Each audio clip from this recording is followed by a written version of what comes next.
This is not a drill. Meghan Markle is now in full preparation for her divorce from Prince Harry. I've got the inside story. This is not a drill.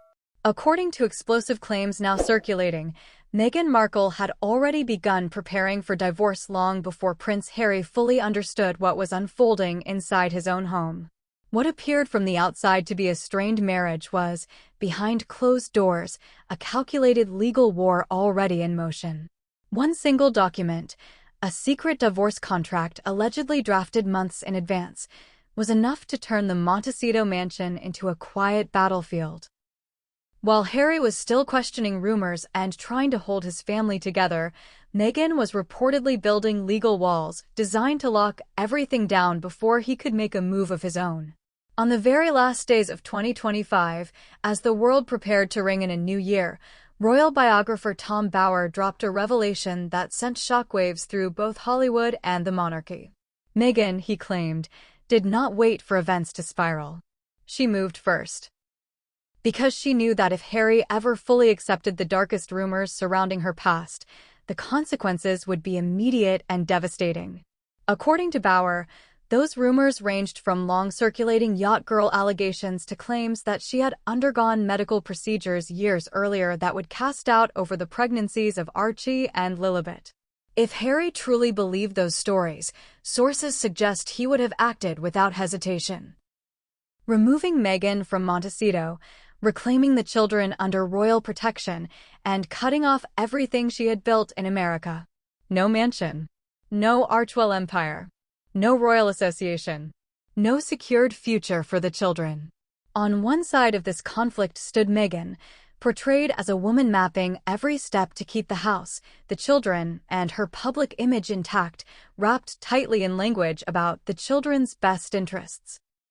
On the other stood Harry, increasingly distant, quietly planning an exit with the backing of the palace, prepared to argue moral grounds in a custody fight that could pull the children back to England.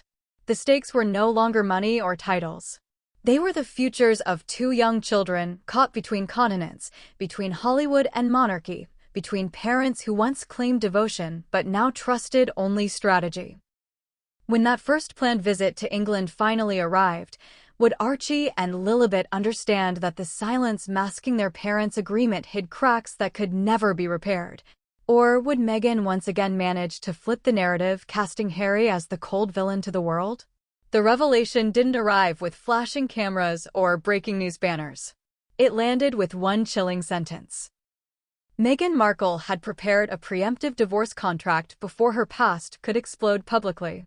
On December 30th, 2025, Tom Bower reignited global attention during a live broadcast. Speaking directly to viewers, his tone sharp and unrestrained, he claimed Meghan had quietly hired a high-powered Los Angeles divorce lawyer 3 months earlier. The contract, he said, was comprehensive, aggressive, and ruthless. This wasn't legal caution. This was a first strike. Bower paused, then explained why the urgency mattered. If Harry filed first, especially citing moral grounds and the need to protect royal children from scandal, California law could still tilt in his favor. And if British courts became involved due to royal bloodlines, Meghan risked losing everything. So she moved first. The contract, Bower claimed, was filled with extreme demands disguised as child protection. It wasn't about fairness. It was about cornering Harry into an impossible choice. Accept the terms or lose access to his children entirely. Social media detonated instantly. Hashtags surged worldwide. Royal commentators accused Meghan of playing dirty to stop Harry from returning the children to England. Others insisted the truth was finally surfacing. Bower didn't let up.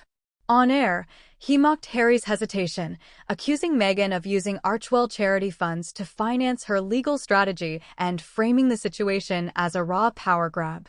Cut to Montecito. Under a heavy, overcast sky, Harry sat alone in the vast living room.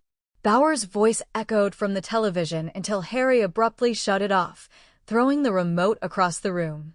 He stared through the window at Archie and Lilibet playing outside under the nanny's watch, laughter floating through the air. His chest tightened. What was Meghan really planning? And how far would she go to bury her past? The answer, Harry would later realize, had already been locked away in a lawyer's drawer. 3 months earlier, Los Angeles basked in deceptive sunshine. A black SUV slipped quietly into the side entrance of an elite law firm. No cameras. No witnesses. Meghan stepped out dressed plainly, sunglasses low, moving with purpose, not fear. Inside the conference room, a blank folder waited. Her first question wasn't about saving her marriage. It was simple and cold. What happens if Harry files first? From there, the strategy unfolded. The draft stunned even seasoned lawyers.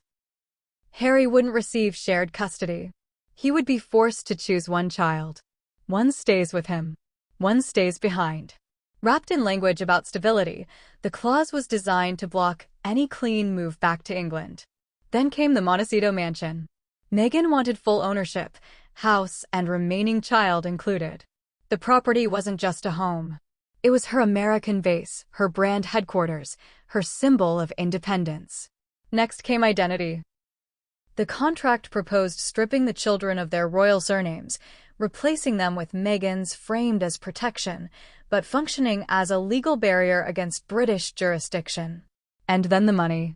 Not standard child support, but staggering monthly demands paired with emotional damages running into the tens of millions. To critics, it looked less like care and more like leverage.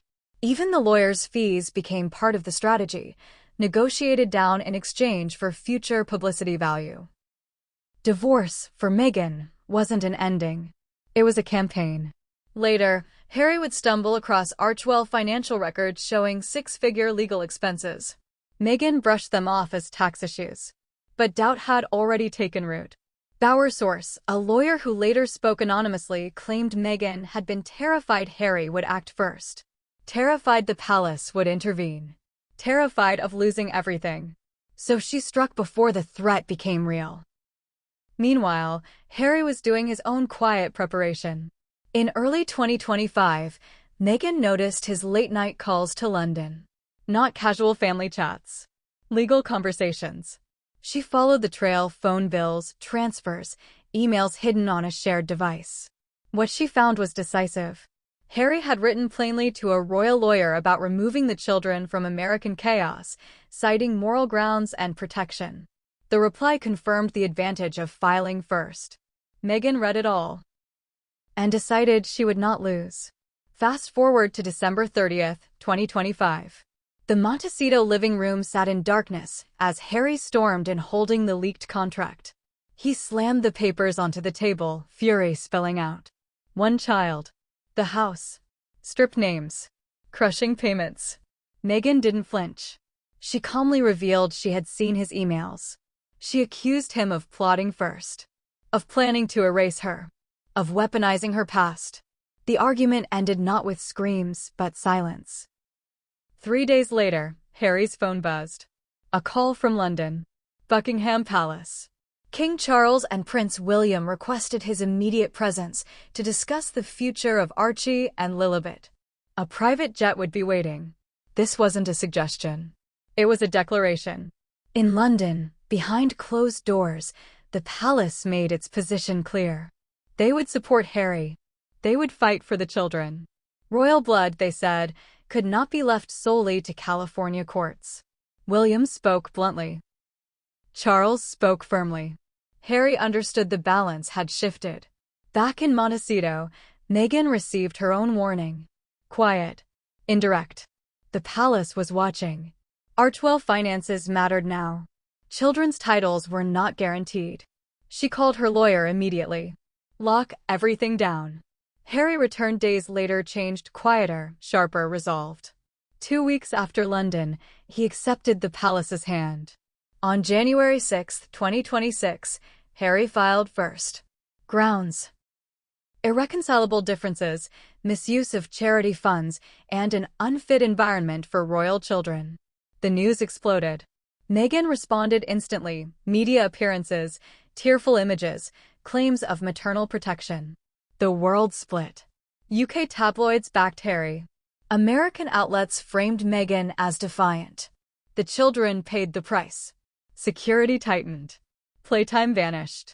Cameras hovered. Eventually, not in court theatrics, but in silence, a confidential agreement was signed. Meghan retained primary custody and Montecito. Harry secured structured visitation and the right to bring the children to England periodically. Archewell was scrutinized but unresolved. No one was declared victorious. The war ended on paper, but not in memory. The real cost wasn't money, property, or reputation. It was two children growing up between worlds.